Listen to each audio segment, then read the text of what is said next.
আকাশবাণী কলকাতা। স্থানীয় সংবাদ পড়ছি প্রিয়া বিশ্বকর্মা। প্রথমে বিশেষ বিশেষ খবর। অষ্টাদশ জাতীয় রোজগার মেলায় অংশ নিয়ে প্রধানমন্ত্রী নরেন্দ্র মোদী বলেছেন, ভারত বহু দেশের সঙ্গে বাণিজ্য ও অন্যান্য কর্মসংস্থান চুক্তি স্বাক্ষর করেছে। পশ্চিমবঙ্গের শিলিগুড়ির রাধাবাড়ি এবং উত্তর চব্বিশ পরগনার মধ্যমগ্রাম সহ দেশের ৪৫টি স্থানে আজ রোজগার মেলার আয়োজন করা হয়। ভোটার তালিকায় এসআইআর সংক্রান্ত প্রতিটি রিপোর্ট ও নথি দৈনিক ভিত্তিতে ইসিআই নেট পোর্টালে আপলোড করার নির্দেশ দিয়েছে রাজ্যের মুখ্য নির্বাচনী আধিকারিকের দপ্তর। এসআইআর সংক্রান্ত বিষয়ে সুপ্রিম কোর্টের সুপারিশ মেনে চলার কথা বলেছেন রাজ্যপাল ডক্টর সিভি আনন্দ বোস। ফারাক্কা বিডিও অফিসে ভাঙচুর ও নির্বাচন কমিশনের আধিকারিকদের হেনস্থার অভিযোগে তৃণমূল কংগ্রেস বিধায়ক মনিরুল ইসলামের বিরুদ্ধে থানায় অভিযোগ দায়ের করেছে বিজেপি। প্রধানমন্ত্রী আগামীকাল আকাশবাণীতে মন কি বাত অনুষ্ঠানে দেশ বিদেশে বসবাসরত ভারতীয়দের সঙ্গে তাঁর চিন্তাভাবনা ভাগ করে নেবেন। যাত্রী সুবিধার্থে কলকাতা মেট্রোয় পরীক্ষামূলকভাবে রিটার্ন টিকিট ব্যবস্থা চালু করা হয়েছে। আজ সেই বিস্তারিত খবরে। প্রধানমন্ত্রী নরেন্দ্র মোদী বলেছেন, তার সরকার দেশে এবং বিদেশে যুব সমাজের জন্য নতুন সুযোগ সৃষ্টি করতে প্রয়াস চালিয়ে যাচ্ছে। নতুন দিল্লি থেকে আজ অষ্টাদশ জাতীয় রোজগার মেলায় ভার্চুয়ালি বক্তব্য রাখার সময় তিনি বলেন, ভারত বহু দেশের সঙ্গে বাণিজ্য ও অন্যান্য কর্মসংস্থান চুক্তি স্বাক্ষর করছে। भारत की क्रिएटर इकोनॉमी बहुत तेज गति से ग्रो कर रही है। इसमें भी युवाओं को नई नई अपॉर्चुनिटीज मिल रही है। मेरे युवा साथियों, आज भारत पर जिस तरह दुनिया का भरोसा बढ़ रहा है, वो भी युवाओं के लिए अनेक नई संभावनाएं बना रहा है। এ রাজ্যের শিলিগুড়ির রাধাবাড়ি বিএসএফ ক্যাম্প এবং উত্তর চব্বিশ পরগনার মধ্যমগ্রাম সহ দেশের ৪৫টি জায়গায় রোজগার মেলার আয়োজন করা হয়। শিলিগুড়িতে ২৬৭ জন কর্মপ্রার্থীর হাতে নিয়োগপত্র তুলে দেন কেন্দ্রীয় প্রতিমন্ত্রী সুকান্ত মজুমদার। তিনি বলেন, কেন্দ্রীয় সরকার অত্যন্ত স্বচ্ছতার সঙ্গে বিভিন্ন দপ্তরে নিয়োগ করছে। In this Rozgar Mela, over 11 lakh appointment letters will be issued because it is a continuous process. From the beginning, when it was started in 2022, 22nd October 2022 onwards, Honorable PM of this country, he is distributing these appointment letters through the Rozgar Mela. We are conducting the exam and most importantly, not a single claim of corruption happened. আমি সবাইকে যারা বাংলা ভাষী আছে তাদেরকে সবাইকে আমার তরফ থেকে শুভকামনা জানাই, অভিনন্দন জানাই। মধ্যমগ্রামের দিগবেরিয়ায় বিএসএফ এর ৭৪ নম্বর ব্যাটালিয়নের হেডকোয়ার্টারে রোজগার মেলায় ২৫ জনকে Assam rifle, CISF, CRPF, ITBP, SSB, BSF এর সুরক্ষা বাহিনীতে নিয়োগপত্র দেওয়া হয়। অনুষ্ঠানে উপস্থিত কেন্দ্রীয় জাহাজ প্রতিমন্ত্রী শান্তনু ঠাকুর বলেন, রাজ্যে যেখানে চাকরির সুযোগ নেই সেখানে কেন্দ্রীয় সরকারের এই উদ্যোগ অবশ্যই প্রশংসনীয়। পশ্চিমবঙ্গের মতো জায়গায় যেখানে চাকরি নেই, যেখানে শিল্প নেই, শিক্ষা ব্যবস্থা শেষ, স্বাস্থ্য ব্যবস্থা শেষ, সেখানে আমার মনে হয় সেন্ট্রাল গভর্নমেন্ট কত চাকরি দিচ্ছে সেটা মানুষের নলেজে আসা উচিত। মানুষের নলেজে এলেই এটা প্রমাণ পাবে যাতে অন্যান্য রাজনীতি না হয় এটা নিয়ে। তাই আমার মনে হয় সঠিকভাবে এটা করা হবে এবং আগামী দিনের কর্মসংস্থানের যে পরিধি সেটাও বাড়ে।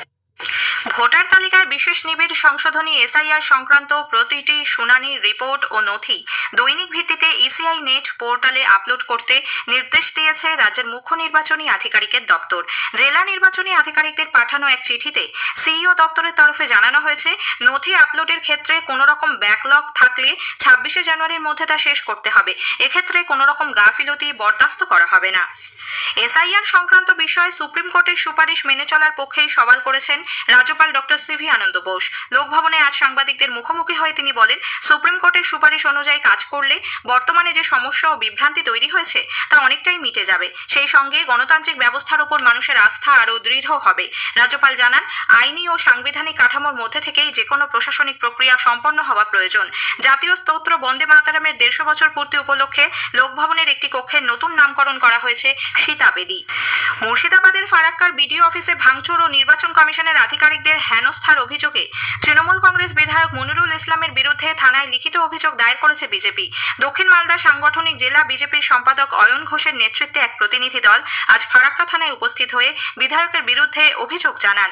এদিকে গতকাল এসআইআর এর কাজের দায়িত্বে থাকা ইআরওকে চিঠি দিয়েছেন মনিরুল। তিনি লিখেছেন, নির্বাচন কমিশন এবং ভারতের নির্বাচনী ব্যবস্থার প্রতি তিনি অত্যন্ত শ্রদ্ধাশীল।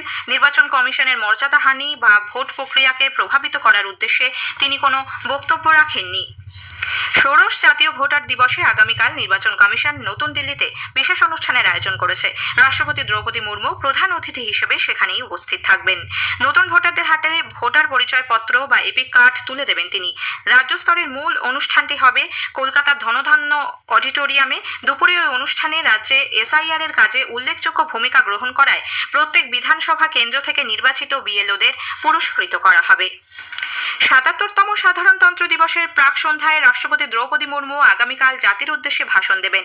আকাশবাণীর সবকটি প্রচার তরঙ্গ সন্ধ্যে ৭টা থেকে সেই ভাষণ সম্প্রচার করবে। রাত ৯:৩০ রাষ্ট্রপতির ভাষণের বাংলা তর্জমা প্রচারিত হবে। রাষ্ট্রপতির ভাষণের কারণে আগামীকাল সন্ধ্যে ৭:৩৫ বাংলা সংবাদ ও রাত ৮:১০ খেলার খবর বাতিল করা হয়েছে। আগামীকাল ও ২৬ তারিখ মৈত্রী প্রচার তরঙ্গে রাত ৯:১৫ বিশ্ব পরিক্রমা ১৫ মিনিটের হবে। এফএম রেইনবোর আগামীকাল সন্ধ্যে ৭:০২ সংবাদ হেডলাইন হবে না। ২৬শে জানুয়ারি সকাল 10টা এবং বেলা 11টার হেডলাইনও বাতিল থাকবে। দিল্লি থেকে সাধারণতন্ত্র দিবসের কুচকাওয়াজের ধারা বিবরণী বেলা 12টার পরেও চললে 12টার হেডলাইন বাতিল হবে। স্থানীয় সংবাদ শুনছেন আকাশবাণী কলকাতা কেন্দ্র থেকে। প্রধানমন্ত্রী নরেন্দ্র মোদী আগামীকাল আকাশবাণীতে মন কি বাত অনুষ্ঠানে দেশ বিদেশের মানুষের সঙ্গে তার চিন্তাভাবনা ভাগ করে নেবেন। এটি হবে মাসিক এই বেতার অনুষ্ঠানের ১৩০তম পর্ব। আকাশবাণী ও দূরদর্শনের সবকটি চ্যানেলে সকাল 11টা থেকে এই অনুষ্ঠান শোনা যাবে। রাজ্যে ২০২৬ সালে শ্যামাপ্রসাদ মুখোপাধ্যায়ের প্রতীক ও স্বপ্ন নিয়ে নতুন মুখ্যমন্ত্রী শপথ নেবেন বলে বিজেপি দাবি করেছে।